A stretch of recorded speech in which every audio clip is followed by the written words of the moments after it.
From Indy's streaming news leader, this is a WRTV update.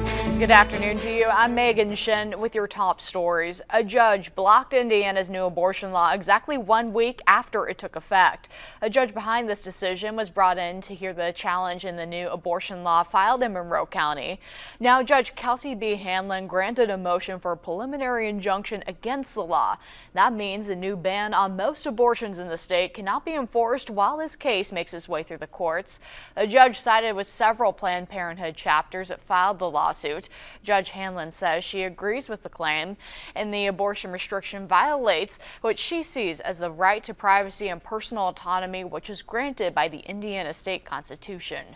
State Attorney General Todd Rokita says he plans to appeal the injunction to have the abortion law reinstated.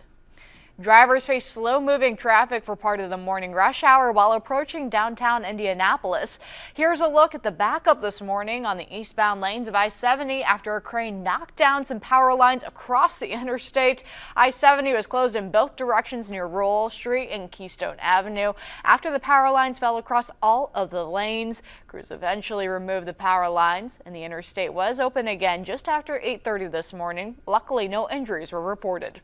Let's get a check of the forecast now with meteorologist Todd Clausen. All right, a whole new air mass is in place across the area, and it's a much cooler one compared to the 90s that we saw yesterday. Today, we're only in the mid to upper 60s in most locations, and with a north wind, it's going to feel even cooler than that. Once the sun sets tonight, we'll cool off very quickly. 60s back into the 50s under a mainly clear sky, and as you wake up tomorrow morning, I wouldn't be shocked if there's some 30s in northern locations.